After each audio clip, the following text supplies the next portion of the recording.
السلام علیکم ورحمۃ اللہ وبرکاتہ۔ الحمد للہ نحمده ونستعینه ونستغفره ونؤمن به ونتوکل علیہ ونعوذ باللہ من شرور انفسنا ومن سیئات اعمالنا من يهده اللہ فلا مضل له ومن يضلله فلا هادی له ونشهد ان لا الہ الا اللہ وحده لا شریک له ونشهد أن محمدا عبده ورسوله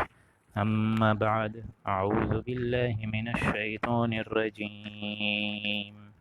بسم الله الرحمن الرحيم إنا أنزلنا التوراة فيها هدى ونور يحكم بها النبيون الذين أسلموا للذين هادوا والربانيون والأحبار بما استحفظوا من كتاب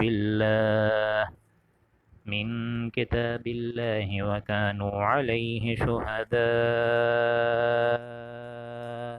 فلا تخشوا الناس واخشوني ولا تشتروا بآياتي ثمنا قليلا ومن لم يحكم بما أنزل الله فأولئك هم الكافرون وكتبنا عليهم فيها أن النفس والعين بالعين والأنف بالأنف والأذن بالأذن والأذن والسن بالسن والجروح قصاص فمن تصدق به فهو كفارة له ومن لم يحكم بما أنزل الله فأولئك هم الظالمون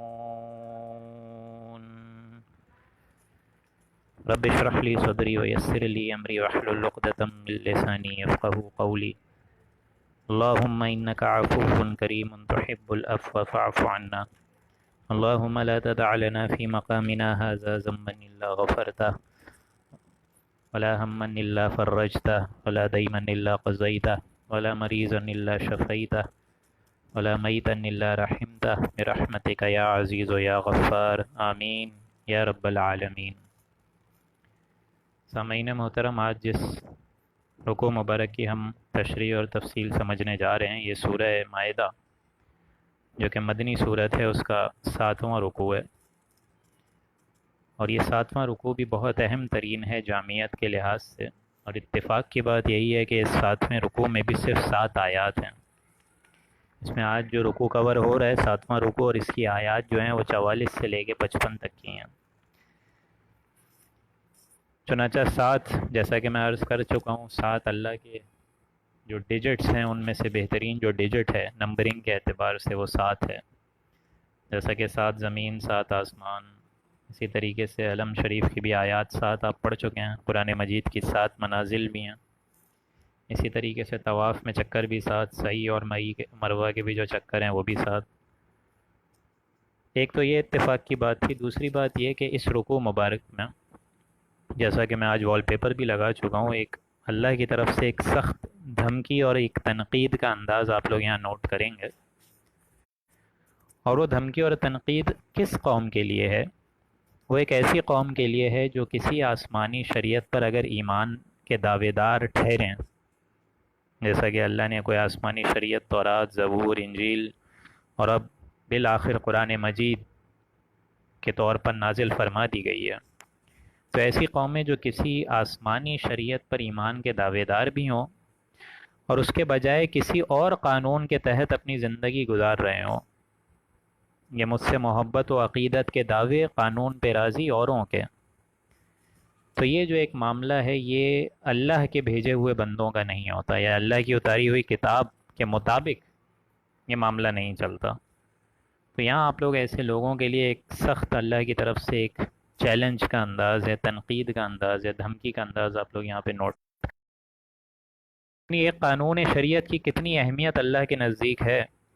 اور اگر اس پر عمل نہ کیا جائے تو اللہ کے نزدیک ایسے لوگوں کا کیا معیار اور منشور ہوتا ہے،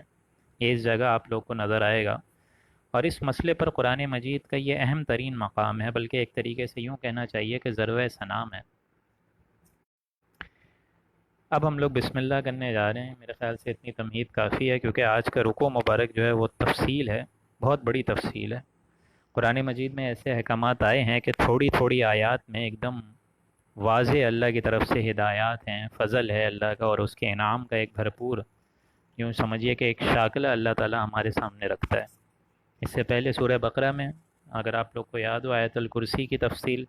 وہ بھی صرف ایک یا دو آیات، اس میں بھی بہت اہمیت اور جامع ترین مضمون آ چکا تھا۔ پھر سورہ آل عمران میں کنتم خیر امہ، وہ بھی چند آیات تھیں جس میں ایک مسلمان کی حیثیت بحیثیت، یہ بھی ہم لوگ پڑھ چکے ہیں۔ اب یہ جو رکوع ہے یہ بحیثیت قوم کہ ایک اللہ کا نظام ہے اور ایک انسانوں کا بنایا ہوا نظام ہے، تو ویئر ٹو فال، مطلب ہم کس نظام کے انڈر اپنی زندگی گزاریں، یہ اب آپ لوگ کو اس رکوع مبارک میں انشاءاللہ سمجھ میں آئے گا۔ اعوذ باللہ من الشیطان الرجیم، بسم اللہ الرحمن الرحیم۔ انا انزلنا التوراۃ فیہا ھدی ونور، اللہ فرما رہے کہ بے شک اس میں تو کوئی شک ہی نہیں ہے کہ ہم ہی نے تورات نازل فرمائی تھی، فیہا ھدی ونور، جس میں ہدایت بھی تھی اور نور بھی تھا۔ یعنی یہاں پہ یہودیوں کی طرف اشارہ کر کے بتایا جا رہا ہے، کیونکہ تورات جو ہے آپ سب کو معلوم ہے حضرت موسیٰ علیہ السلام کو دی گئی کوہ طور پر، اور ان کی قوم جو تھی پہلے تو وہ ایمان والی ہی تھی، مسلمان تھی، لیکن اپنے غلط عقیدوں کی بنیاد پر اور اپنے غلط قول فعل اور عمل کی بنا پر اس فرض منصبی سے معزول کر کے ایک دم ذلت اور مسکنت اس کا مقدر ٹھہرا دی گئی۔ تو یہاں اللہ تعالیٰ اسٹارٹ سے ہی دیکھیں، جس قوم سے یہ روئے زمین آباد ہوئی ہے اس میں جو ٹاپ موسٹ رہ چکی ہے امت یعنی یہود، ایک وقت میں اللہ نے ان کو بہت نوازا، اور سورہ بقرہ تو اس سے ایک دم پہلا پارا بھرا ہوا ہے کہ اللہ نے ان پر کیا کیا انعامات اللہ نے نازل فرمائے، اس میں بھی تفصیل میں جانے کا وقت نہیں ہے،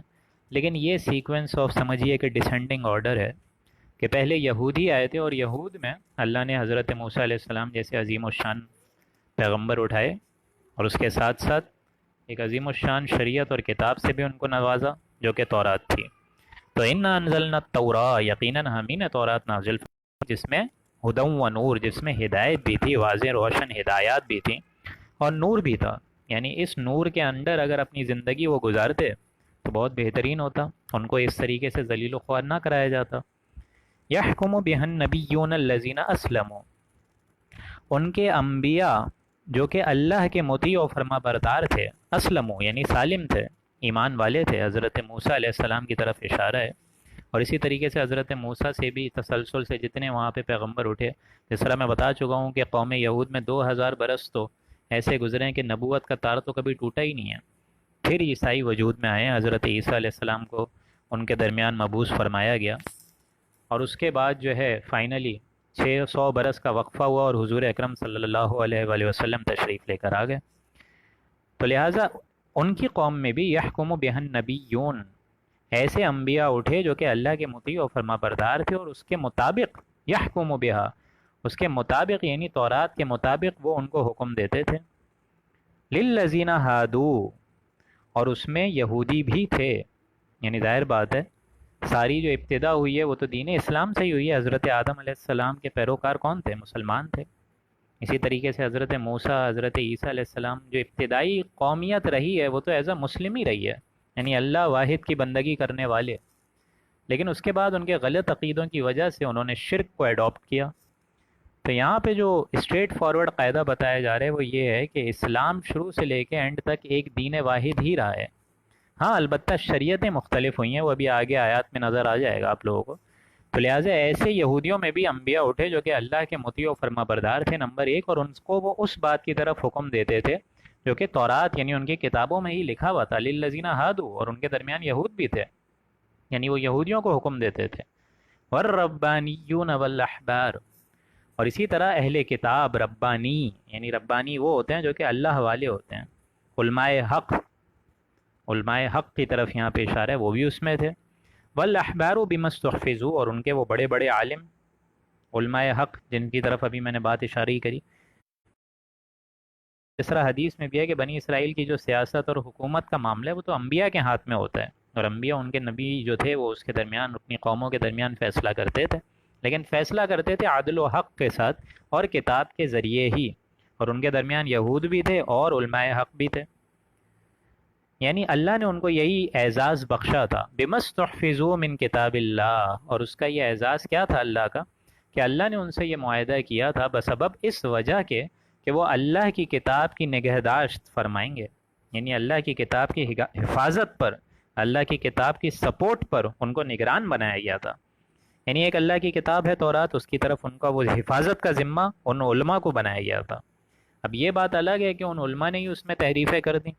اور اتنی بڑی قوم جو ہے وہ اللہ کے غضب کا مستحق بنی، یہ دوسری بات ہے، لیکن اللہ نے تو ان کو یہ اتھارٹی دی تھی بمستحفظوا من کتاب اللہ، بسبب اس وجہ سے کہ انہوں نے کتاب اللہ کی نگہداشت کا ذمہ اٹھایا تھا، حفاظت کا نگران کا ذمہ اٹھایا تھا. وَكَانُوا عَلَيْهِ شُهَدَاءَ، اور وہ اس کے اقراری بھی ہو گئے تھے، یعنی وہ خود مان رہے تھے کہ اللہ تعالیٰ یہ تیری کتاب ہے تورات، اس کے مطابق ہم فیصلہ کریں گے، اس کے مطابق اپنے نظام کو بدلیں گے، اور اسی کے مطابق اپنے نظام کے نیچے اپنی زندگی اور اپنی سانسوں میں زندگی اب بسر کریں گے. تو وَكَانُوا عَلَيْهِ شُهَدَاءَ، وہ خود بھی اس پہ اقرار زدہ تھے، وہ خود بھی اس پہ گواہ تھے. فَلَا تَخْشَوُا النَّاسَ، اور ہم نے ان لوگوں کو بول دیا تھا تو تم لوگ کسی سے بھی اندیشہ، لوگوں میں سے کسی کا بھی خوف مت کرنا، اندیشہ مت رکھنا. جس طرح حدیث بھی ہے کہ مخلوق میں سے کسی کی اطاعت نہیں ہوگی جب اللہ کی نافرمانی سامنے نظر آ رہی ہو،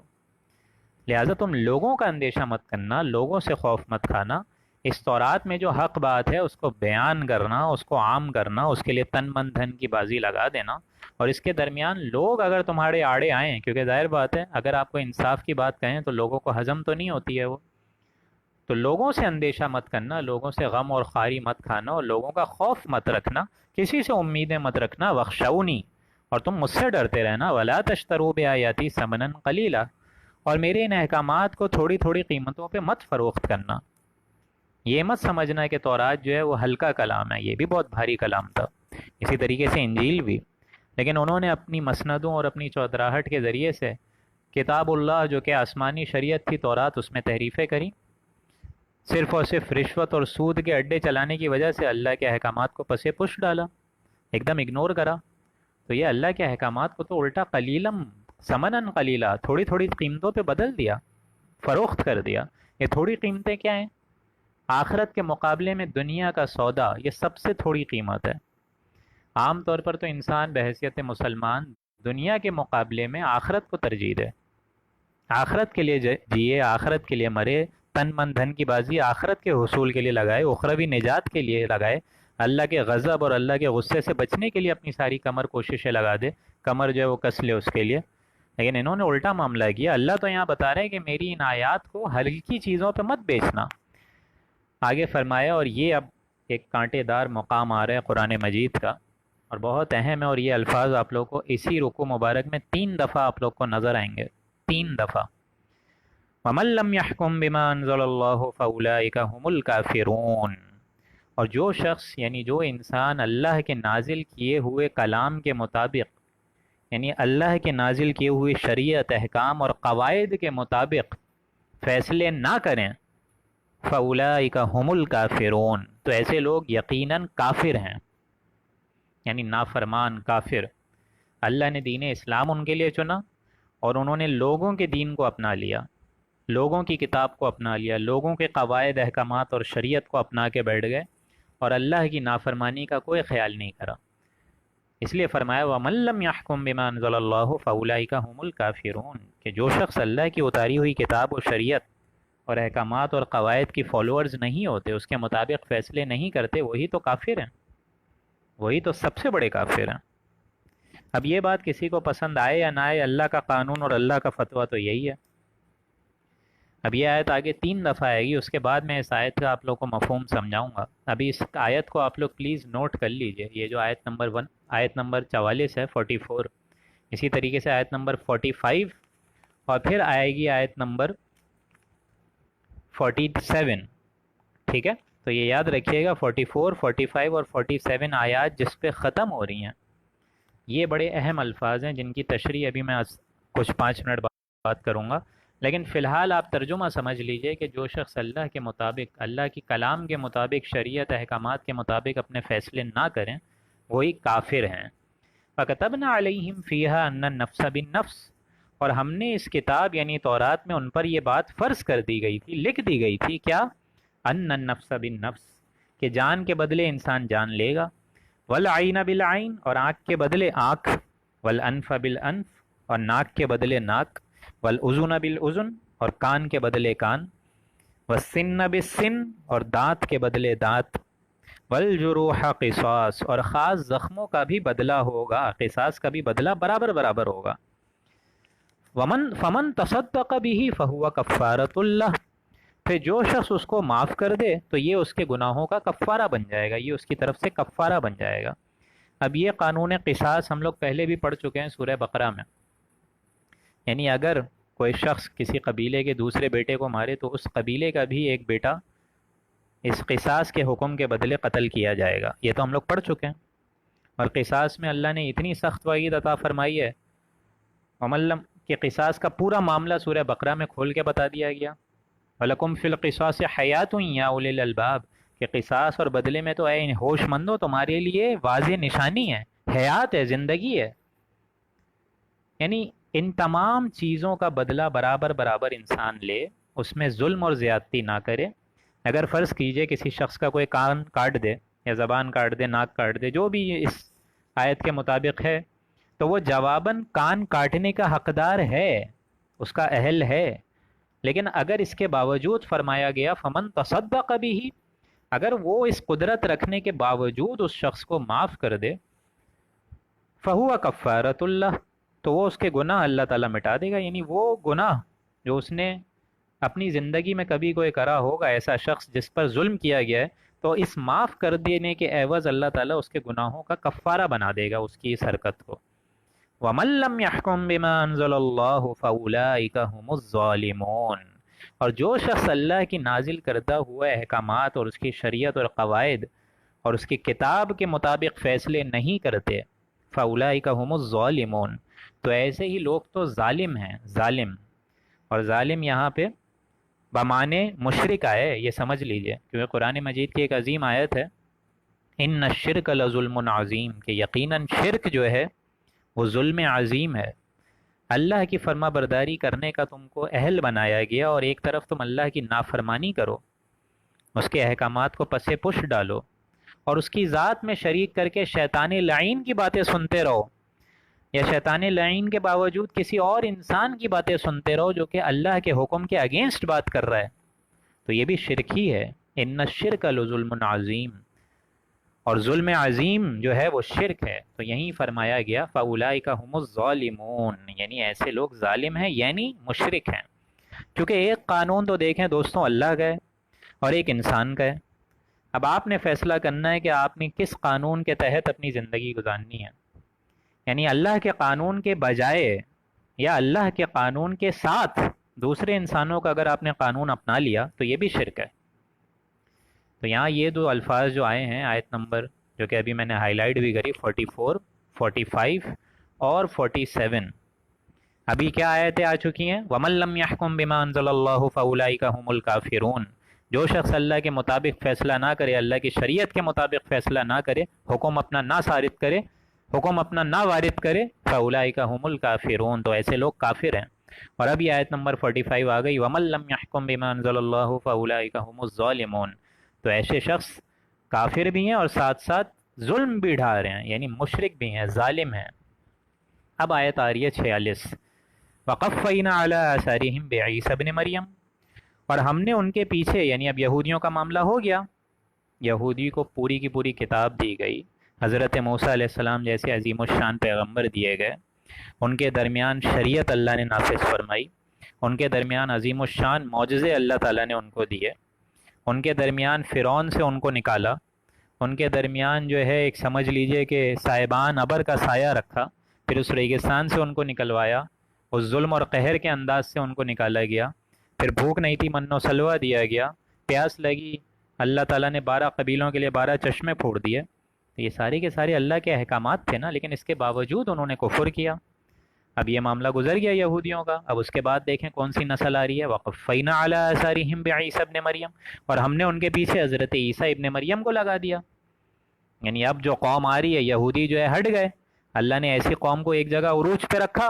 انہوں نے اللہ کی نافرمانی کری، اللہ تعالیٰ نے اس قوم کو ہٹا دیا، کہا دفع ہو یہاں سے۔ اب یہاں پہ حضرت عیسیٰ علیہ السلام کی انٹری ہو رہی ہے، یعنی وہی فترت سے پہلے حضور اکرم صلی اللہ علیہ وآلہ وسلم سے 600 برس پہلے حضرت عیسیٰ عیسائیوں کی طرف مبعوث کر کے بھیجے گئے، مصدقا لما بین یدیہ من التوراۃ، اور وہ اس حالت میں ان کو بھیجا گیا کہ وہ اپنے سے قبل کی کتاب یعنی تورات کی تصدیق فرماتے ہوئے آئے تھے۔ یعنی ان کے درمیان جو شریعت نازل ہوئی وہ بھی حضرت موسیٰ علیہ السلام سے زیادہ مختلف تو نہیں تھی۔ باقاعدہ حضرت عیسیٰ کا بھی فرمان ہے کہ میں جو ہوں شریعت کو چینج کرنے نہیں آیا ہوں،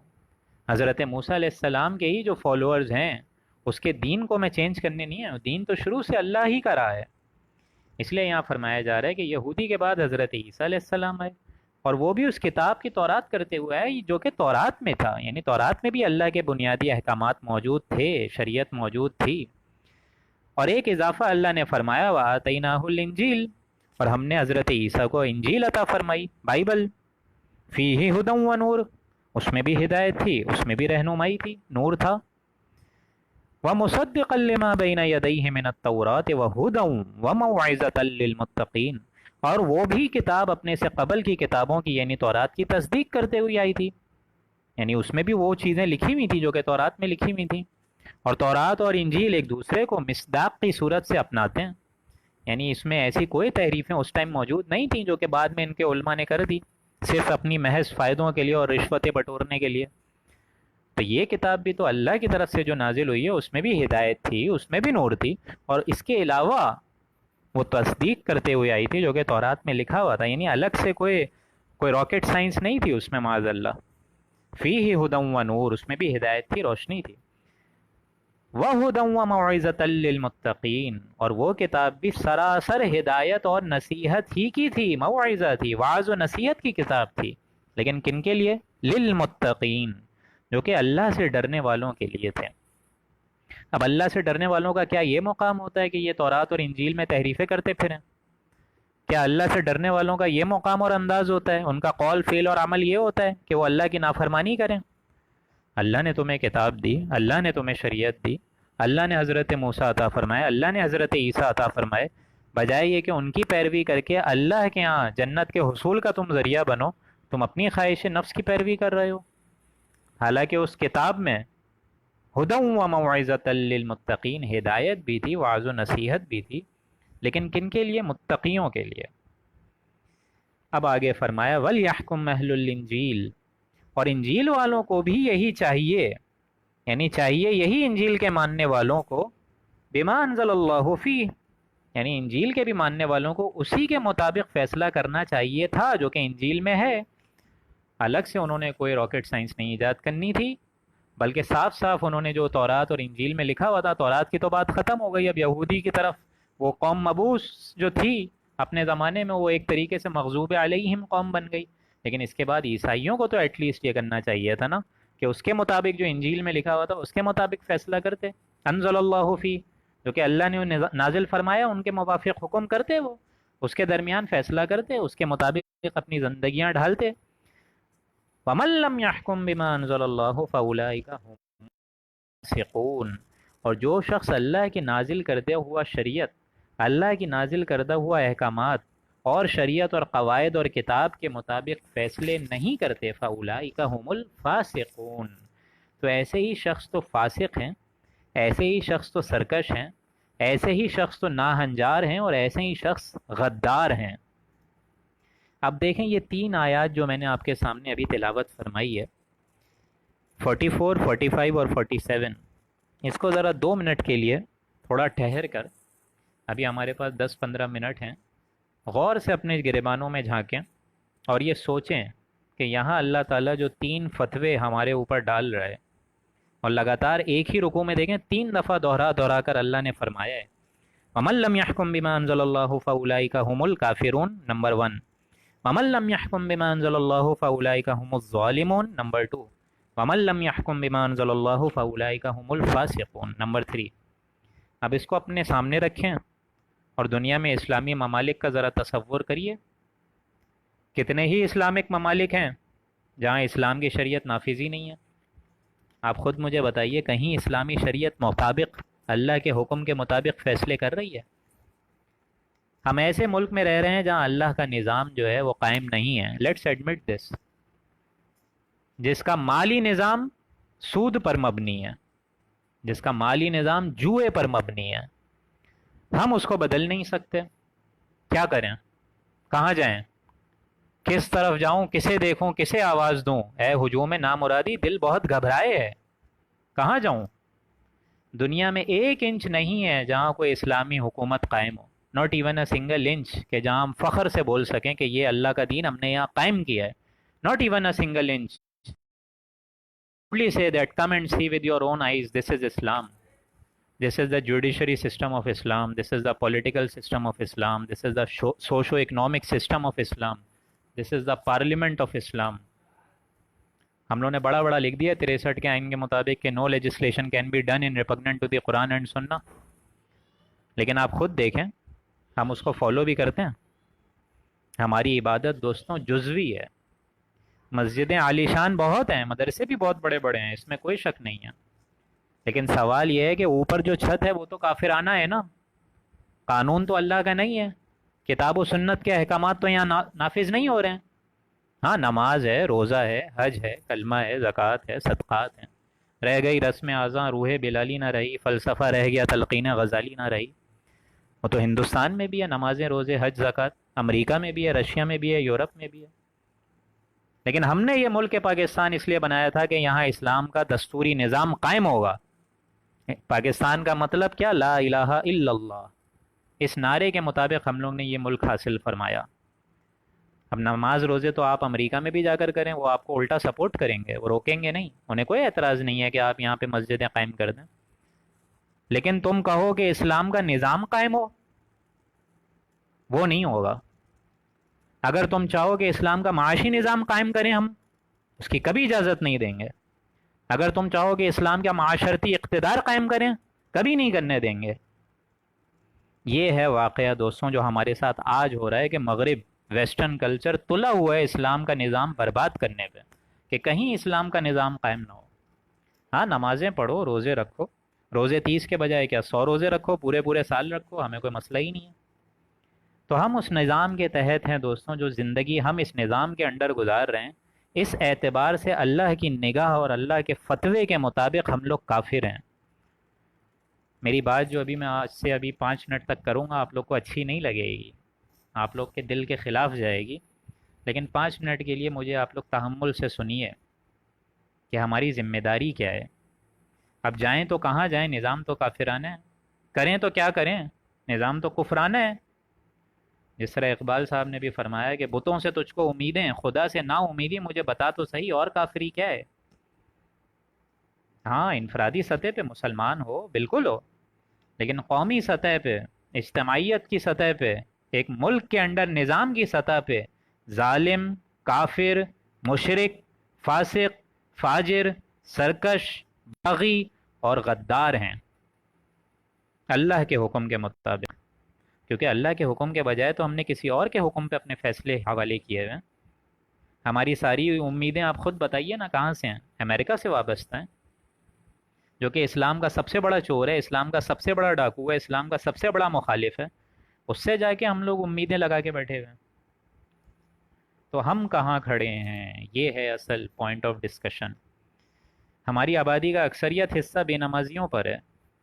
دیہاتی زندگی 70% تو ہمارے علاقے دیہاتی ہیں۔ اچھا جو نمازیں ہم پڑھ بھی رہے ہیں، روزے عبادت حج کر رہے ہیں، نوافل کر رہے ہیں، ان کی عبادتیں بھی دیکھیں کیسی ہیں، صحیح تو ادا نہیں کر رہے ہیں۔ اس کے اوپر دیکھیں بلیک مارکیٹنگ بھی چل رہی ہے، جھوٹ کا دھندا بھی چل رہا ہے، باقاعدہ جھوٹا حلف لے رہے ہیں، سودی کاروبار کر رہے ہیں، حرام خوریاں چل رہی ہیں، سودی قرضہ لیا ہوا ہے بینک سے، اپنی بلڈنگز بنا رہے ہیں۔ تو ان کی عبادت آپ مجھے بتائیے نا، اس آیت کے مطابق نہیں ہے جو ہم لوگ سورہ بقرہ پڑھ چکے ہیں، فتو کتاب وتکفرون ببعض، کہ کیا تم ہماری کتاب کے ایک حصے کو سمجھتے ہو اور ایک حصے کو اپناتے نہیں ہو؟ فما جزاء من يفعل ذلك منكم الا خزي في الحیاة الدنیا ویوم القیامة یردون الی اشد العذاب. تو ایسی لوگوں کی جزا کیا ہوگی کہ قیامت کے دن شدید ترین عذاب میں جھونک دوں گا، اور دنیاوی زندگی میں ذلت اور مسکنت ان کا جو ہے مقدر بن جائے گی. اب اس سے بھی نیچے آئیے، اس سے ایگزامپل سے بھی نیچے اگر اتریں تو ایک شخص وہ بھی ہوتا ہے ہمارے معاشرے میں جو عبادت بھی اچھی کرتا ہے، روزے ہیں، حج ہے، کاروبار بھی حلال ہے، حرام بالکل بھی نہیں لے رہا، سود سے بھی بچا ہوا ہے، حرام خوریاں بھی نہیں کر رہا ہے، نہ سود کا قرضہ لے کر کاروبار چلا رہا ہے، نہ سودی دھندے میں لگا ہوا ہے، نہ سود کھا رہا ہے، گھر میں پردہ بھی اس نے شرعی نفاذ کیا ہوا ہے، وہ پورے اسلام پر کاربند ہے جس پر وہ ہو سکتا ہے اس وقت، لیکن وہ اس قوم کا کافر ہے جو کہ اللہ کے تحت فتوے کے مطابق کافر قوم ہے. اس قوم کا ایک فرد ہے وہ، جو قوم خود کافر ہے. یہ سمجھ لیجئے، جس قوم کا نظام کافرانہ ہے، جس قوم کا نظام مشرکانہ ہے، جس قوم کا نظام فاسقانہ ہے، جس قوم کا نظام فاجر پر مبنی ہے، جس قوم کا نظام باغی ہے، جس قوم کا نظام ایک طریقے سے اللہ کے غضب اور اللہ کے عذاب کو مستحق بن رہا ہے، ایسی قوم ہے. یہ سمجھ لیجئے اچھے طریقے سے. یہ باتیں آپ لوگ کو اچھی نہیں لگیں گی، لیکن ہم سب اسی قوم کے فرد ہیں نا.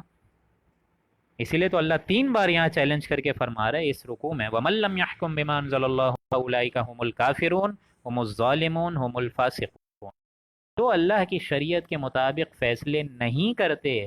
کان کھول کے سن لیں کہ وہ کافر ہیں، وہ ظالم ہیں، وہ مشرک ہیں، وہ فاسق، فاجر، سرکش، باغی اور غدار ہیں. ہم اس قوم کے فرد ہیں جہاں پہ اللہ کا نظام نہیں ہو رہا ہے پورا.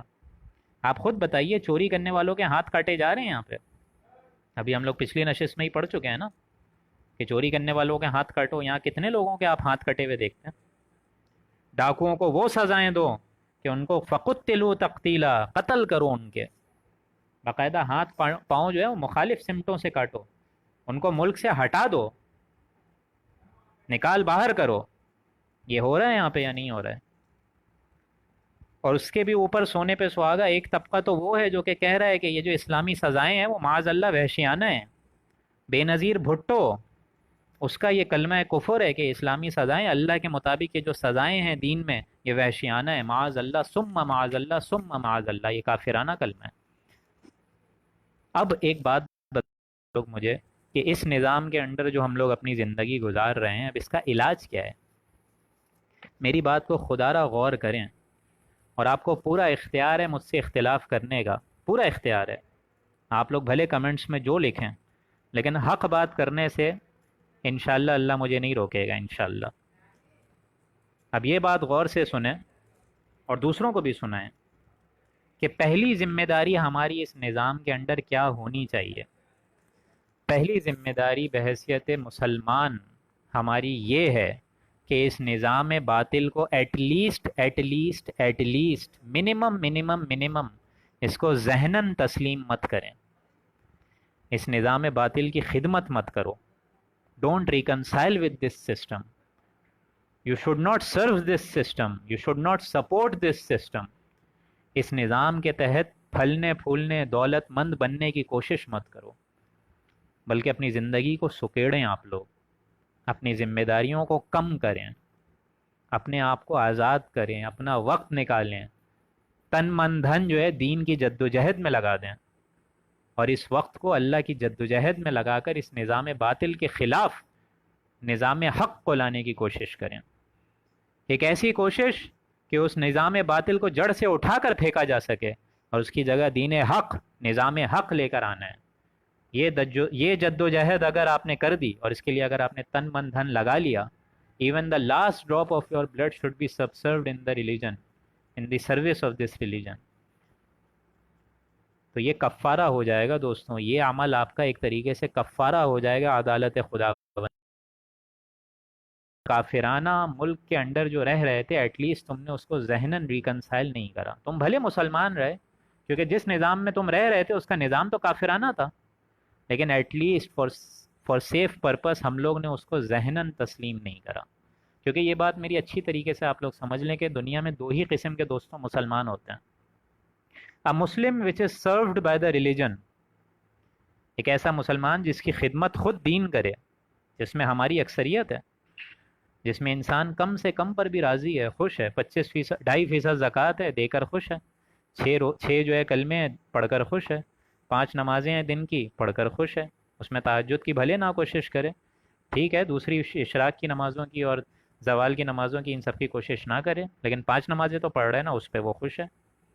سال میں 30 روزے رکھ رہا ہے خوش ہے، زندگی میں ایک دفعہ حج کر رہا ہے خوش ہے. سو a Muslim which is served by the religion، جس کی اکثریت تعداد میری اور آپ کی ہے. But there is a second category, اور میں چاہتا یہ ہوں کہ اس درس قرآن کے ذریعے آپ اس کیٹیگری میں آئیں جو میں بولنا چاہ رہا ہوں. a Muslim which serves the religion، ایک ایسا مسلمان جو کہ دین کی خدمت کرے، جس میں صحابہ، خلفائے راشدین اور ان کے سب کے بڑے سردار، انسانی شخصیت کے معراج جناب محمد الرسول اللہ شامل حال ہیں.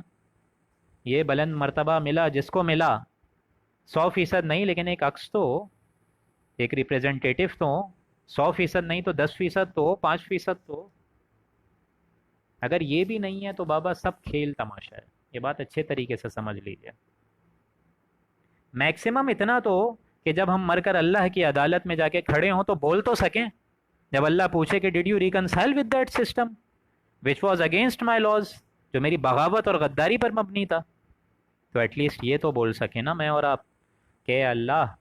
میں نے اس نظام کو ایٹ لیسٹ ذہناً تسلیم نہیں کیا،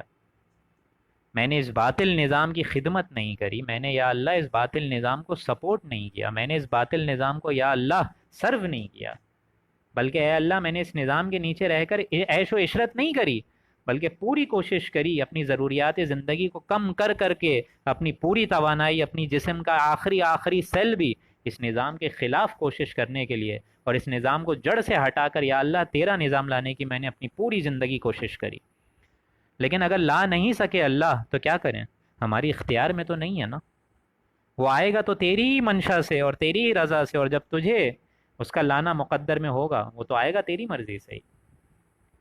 تو یہ سارا عمل جو ہے میرا اور آپ کا دوستوں کفارہ بن جائے گا اللہ کے غضب سے. انشاءاللہ اللہ سے امید ہے کہ وہ ہم روز محشر بچ جائیں گے. اور اگر ہم یہ نہ کہہ سکیں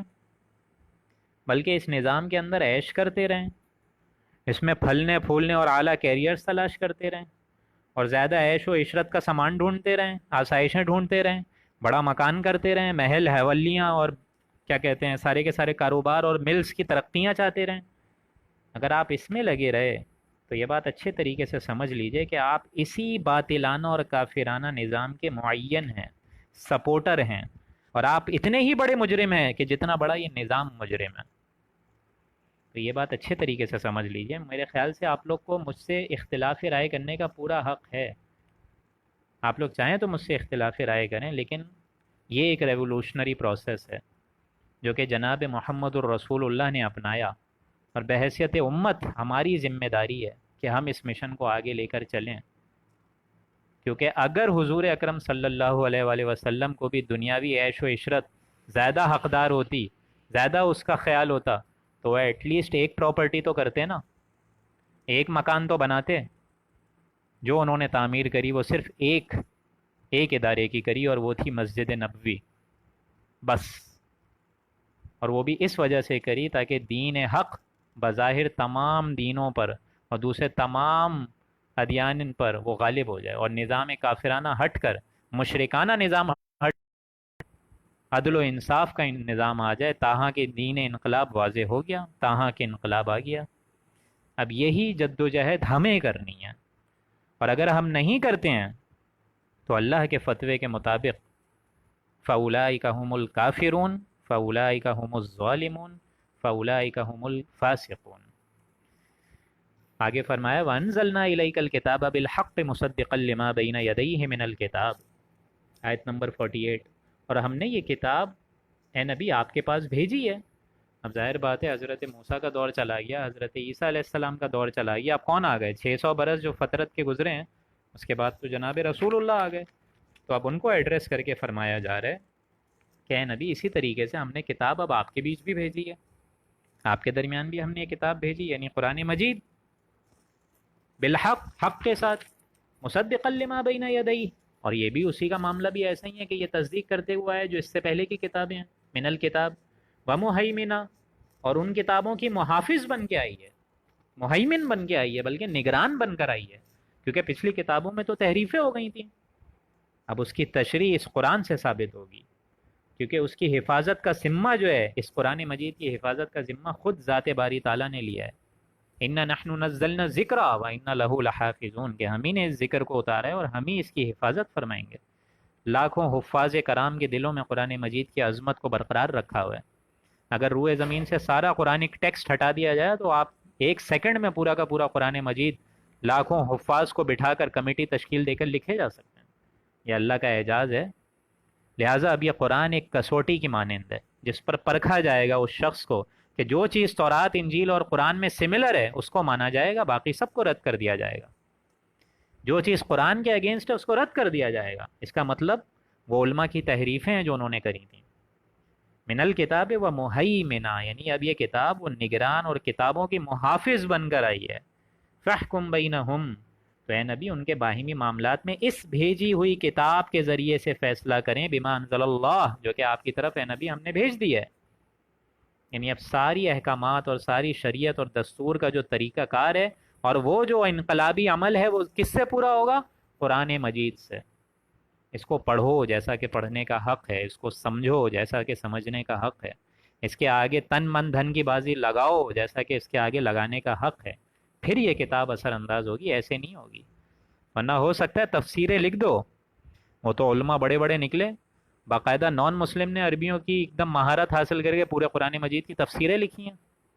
لیکن ان کا باطن تو اس سے جگمگایا نہیں نا، ان کے اندر ایمان کی رمق تو بیدار نہیں ہوئی۔ جاؤ پڑھتے رہو۔ وَلَا تَتَّبِعْ أَهْوَاهُمْ عَمَّا جَاءَكَ مِنَ الْحَقِّ، اور یہ جو سچی کتاب ہے نبی آپ کو ملی ہے، اس سے ہٹ کر ان کی خواہشوں پر عمل درآمد مت ہوئی ہے۔ من الحق یعنی حق جو آپ کے پاس آ گیا، اس کے علاوہ اب آپ ان مشرکانہ لوگوں کی باتیں ہرگز مت سنیں۔ اب یہاں دیکھیں یہ جو الفاظ ہیں یہ بہت اہم ہیں جو اگلے آ رہے ہیں، لِكُلٍّ جَعَلْنَا مِنْكُمْ شِرْعَةً وَمِنْهَاجًا، اس میں اکثریت جو ہماری توجہ ہونی چاہیے ہوتی نہیں ہے۔ اللہ یہاں فرما رہے تم میں سے ہر ایک کے لیے ہم نے ایک خاص شریعت اور ایک خاص طریقہ کار تجویز فرما دیا، منہاجا، یعنی جہاں تک شریعت کا تعلق ہے اس میں تو صرف ایک ہی فرق ہے نا کہ یہ شریعت کامل ہو کے اب حضور اکرم صلی اللہ علیہ وآلہ وسلم کی شریعت محمدی بن گئی ہے، تو شریعت میں بھی فرق تو ہے البتہ، لیکن اسی طرح منہاج میں بھی فرق ہے۔ اسی لیے دو الفاظ آ رہے ہیں، شرعۃ و منہاجا، یعنی ہر ایک کے لیے شریعت کا دستور بھی الگ ہے اور ہر ایک کے لیے ایک طریقہ کار جو ہے وہ بھی الگ ہے۔ یعنی جس پر لوگوں کی عدم توجہ رہی ہے، مسئلہ یہ کہ فرض کریں کہ جب حضرت موسیٰ علیہ السلام آئے اپنی قوم کے پاس، تو وہ ایک ایسی قوم پر آئے جو کہ بہت کمزور تھی، پسی ہوئی تھی، دبی ہوئی بھی تھی، اخلاقی گراوٹ کا شکار تھی، بلکہ یوں کہا جائے گا کہ فرعون کے ظلم و ستم کو ڈھا کے سہ رہی تھی۔ تو اصل حضرت موسیٰ علیہ السلام کا مشن نہ صرف یہ تھا کہ اسلام کو غالب کریں، ان کی قوم کے غلط عقیدوں کو سدھاریں، بلکہ ساتھ ساتھ ایک کافر کے غلبے سے اس قوم کو آزادی بھی دی جائے۔ اس کا ایک خاص طریقہ کار اللہ نے ان کو دیا، معجزات دیے، لاٹھی دی، اژدہا دیا، یہ ساری چیزیں دیں۔ اس کے بعد حضرت عیسیٰ بھی آئے، وہ بھی آئے ایک مسلمان قوم کی طرف، لیکن ان کے علماء کا کردار خراب تھا، اپنے عقیدے انہوں نے من گھڑت رٹے ہوئے تھے، اخلاقی گراوٹ کا شکار تو وہ لوگ بھی تھے، دین کے صرف ظاہری پہلوؤں پر نظر تھی، روح دین اور مقاصد دین سے ان کی نگاہیں اوجھل تھیں۔ لہٰذا اس لحاظ سے اللہ نے حضرت عیسیٰ علیہ السلام کو بھی ایک خاص منہاج اور طریقہ کار دیا ہے۔ اس کے بعد جو جناب محمد الرسول اللہ کو بھیجا ہے ایسی قوم کی طرف جو کہ بالکل مشرک قوم تھی، ان پڑھ تھے، کسی نبی کے نام سے واقف نہ تھے سوائے حضرت ابراہیم کے، وہ بھی ایز اے ریفرنس یوز کرتے تھے، کوئی شریعت نہیں، کوئی کتاب نہیں، جاہل ان پڑھ قوم، ان لوگوں میں حضرت محمد مصطفیٰ صلی اللہ علیہ وآلہ وسلم کو برپا کرا، اور حضور نے ایک جماعت ان کے درمیان رہ کر برپا کری جو کہ صحابیوں پر مشتمل تھی، جس کو حزب اللہ بنایا، اللہ کی پارٹی بنایا، اور اس پارٹی نے پھر ہجرت کری، مدینے گئے، اور اس پارٹی کو اور مضبوط کرا قرآن مجید کے ذریعے سے، پھر اس پارٹی کو شرک کے خلاف یوز کرا، جہاد فی سبیل اللہ اور جہاد قتال فی سبیل اللہ کے ذریعے، بالآخر اللہ کے دین کو قائم کیا۔ اب یہ منہاج ہے حضور اکرم صلی اللہ علیہ وآلہ وسلم کا، اور اس میں اعلیٰ کار کیا ہے؟ وہ ہے قرآن مجید، معجزہ، عظیم ترین معجزہ، عظیم ترین معجزہ۔ یہ حضرت موسیٰ اور حضرت عیسیٰ علیہ السلام کے معجزات سے کروڑ گنا بڑا معجزہ ہے۔ بشرط یہ ہے کہ اس کی اہمیت کو سمجھیں، اس کے آگے ہم لوگ زندگی قربان کریں، تب جا کے اس قرآن مجید کا اصل ایک ایک حرف سمجھ آئے گا۔ ورنہ لکھتے رہو، کتابیں سنتے رہو اور کتابیں پڑھتے رہو، درس قرآن سنتے رہو، لیکن جب تک اس کتاب کو اپنا امام نہیں بناؤ گے تب تک یہ کتاب آپ لوگوں کے دلوں کے تار کو چھیڑے گی نہیں۔ یہ بات اچھے طریقے سے سمجھ لیجیے۔ لِكُلٍّ مِّنكُمْ شِرْعَةً وَمِنْهَاجًا وَلَوْ شَاءَ اللَّهُ لَجَعَلَكُمْ أُمَّةً وَاحِدَةً، اور اگر اللہ ہی کو منظور ہوتا تو وہ تم سب کو ایک ہی امت بنا دیتا۔ نہ اللہ یہودی کرتا، نہ عیسائی کرتا، نہ امت محمدی کرتا، بلکہ سارے کے سارے ہی اللہ کے پیروکار ہو جاتے، سارے کے سارے ہی حضور اکرم صلی اللہ علیہ وآلہ وسلم کو ماننے والے ہو جاتے، سارے ہی کے سارے اللہ کے فرما بردار اور مطیع اور سالم بن جاتے۔ وَلَٰكِن لِّيَبْلُوَكُمْ فِيمَا آتَاكُمْ، لیکن ایسا نہیں ہے۔ اللہ نے تو یہ جو دین تم کو دیا ہے وہ ایک طریقے سے امتحان کے طور پر دیا ہے۔ یہ اس لیے اللہ نے تم کو آزمایا ہے، نعمتیں دی ہیں تاکہ وہ تم کو آزما سکے، دیکھا جا سکے کہ کون جو ہے حضور اکرم صلی اللہ علیہ وآلہ وسلم کی اطاعت کرتا ہے یا کون اپنے نفسانی خیالات کی اطاعت کرتا ہے، کون اللہ کے حکم کے پیچھے زندگی گزارتا ہے یا کون اللہ کے حکم کے علاوہ زندگی گزارتا ہے، کون اللہ کی شریعت کے مطابق زندگی گزارتا ہے یا کون باطل نظام کے ذریعے اپنی زندگی کو گزار دیتا ہے۔ فاستبقوا الخیرات، تو اے انسانوں تم لوگ نیکیوں کی طرف دوڑو، مفید باتوں کی طرف دوڑو، اور اس نیکی میں سب سے بڑی نیکی کیا ہے؟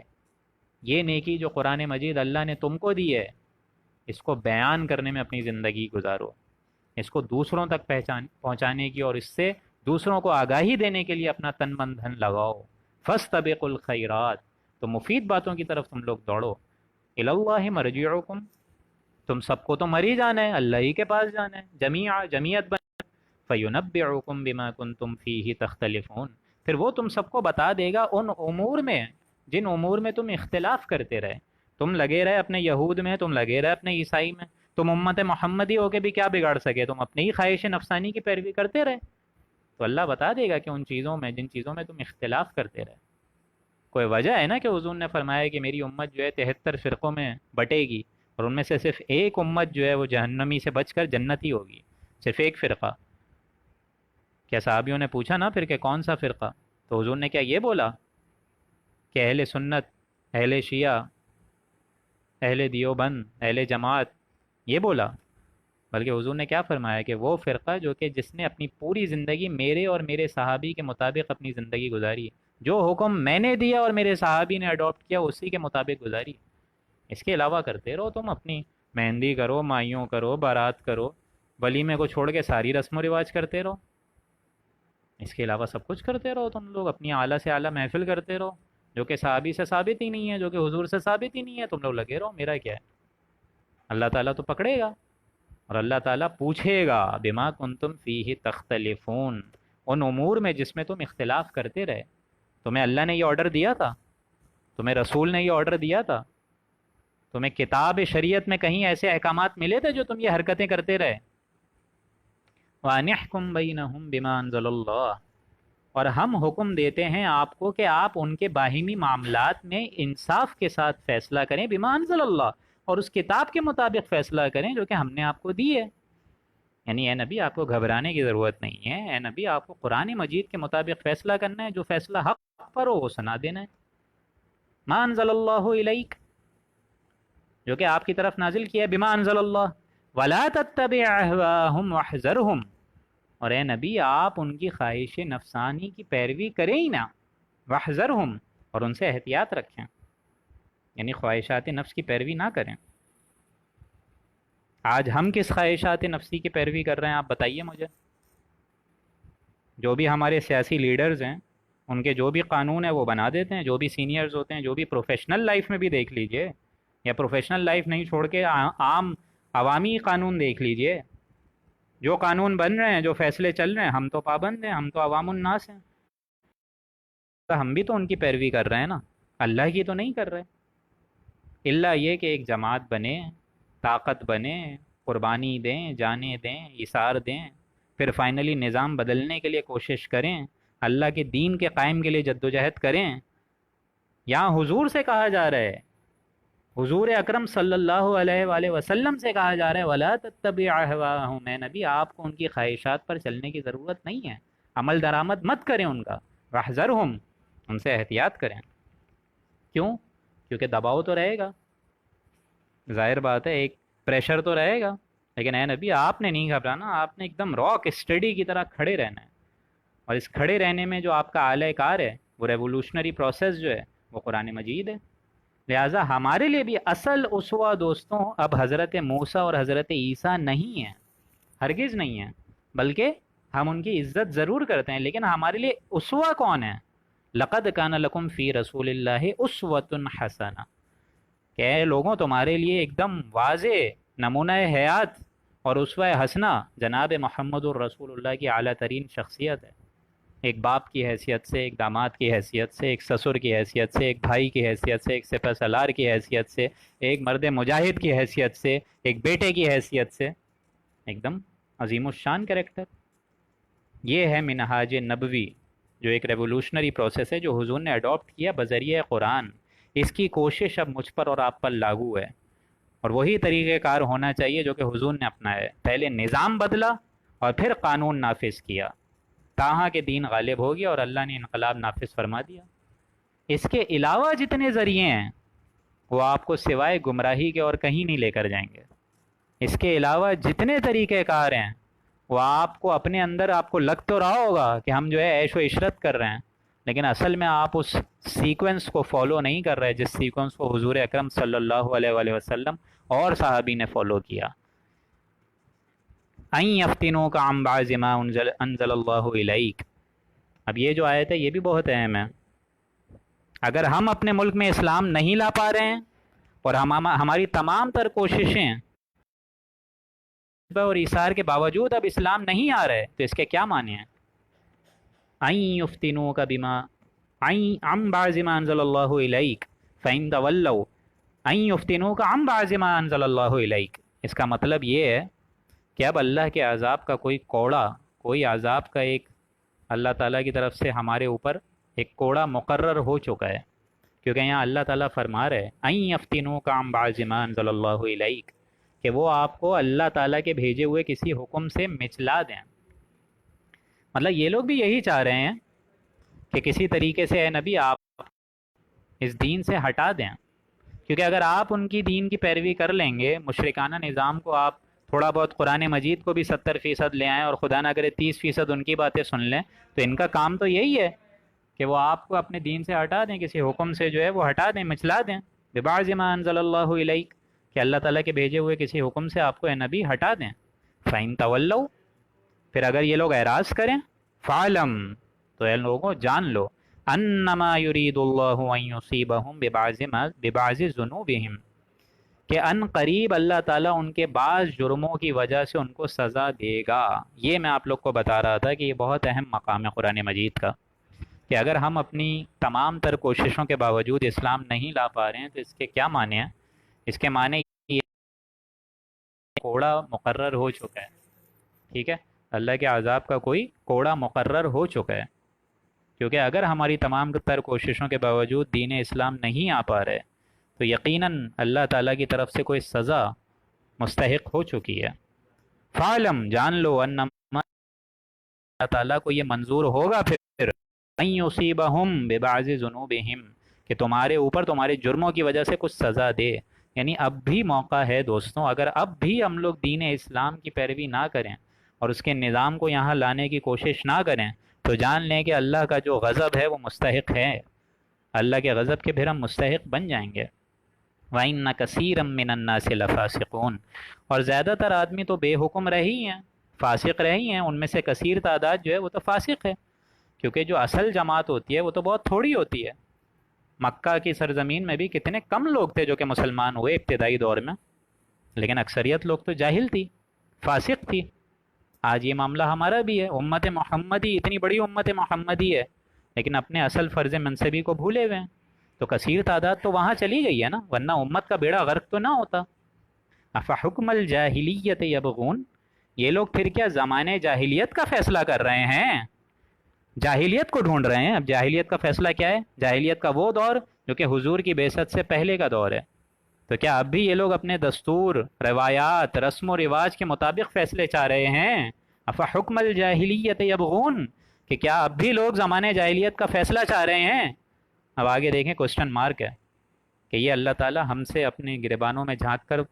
سوچنے پہ ہم لوگوں کو مجبور کر رہا ہے کہ اب رسول اللہ کے بعد بھی کیا ہم لوگ جاہلی رسم و رواج اور عقیدوں کو مانیں گے،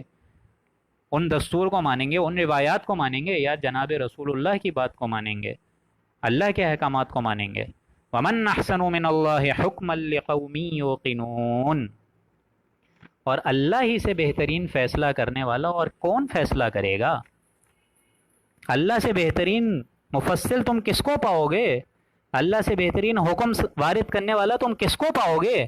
اللہ سے بہترین نظام تم کس کا پاؤ گے؟ اللہ سے بہترین شریعت، اللہ سے بہترین کتاب تم کس کی پاؤ گے؟ لیکن یہ کس کے لیے ہے؟ کیا یہ حکم میرے اور آپ کے لیے؟ نہیں، قومی یوقنون، ایسی قوم کے لیے جو کہ یقین رکھتے ہیں، یعنی جن کے دلوں میں ایمان ایک دم گھٹی ملا کر پلا دیا گیا ہو، دلوں کے اندر پیوست ہو گیا ہو۔ یہ ایسے لوگوں کی بات ہو رہی ہے، میرے اور آپ لوگوں کے لیے نہیں ہو رہی ہے۔ یہ قومی یوقنون، یہ ان کو فائدہ دے گی بات جن کے ایمان دلوں کے اندر ایک دم گھٹ گیا ہے، ایک دم دلوں کی زینت بن گیا ہے۔ لقومی یوقنون، اللہ تعالیٰ سے دعا ہے کہ اللہ تعالیٰ مرنے سے پہلے پہلے ایٹ لیسٹ ہمارے دلوں میں اتنا ایمان اور اتنا یقین بیدار کر دے کہ اس باطلانہ نظام کو جس کے انڈر ہم لوگ زندگی گزار رہے ہیں، ایٹ لیسٹ نمبر 1 ہم اس کو ذہناً قبول نہ کریں، اور اس کے انڈر پھلنے پھولنے اور اعلیٰ عشرت اور آسائشیں تلاش کرنے کے باوجود اس نظام باطل کو جڑ سے ہٹا کر پھینک کر نظام عدل و انصاف اور دین حق لے کر آنے کی کوشش کر کے تن من دھن کی بازی لگا سکیں۔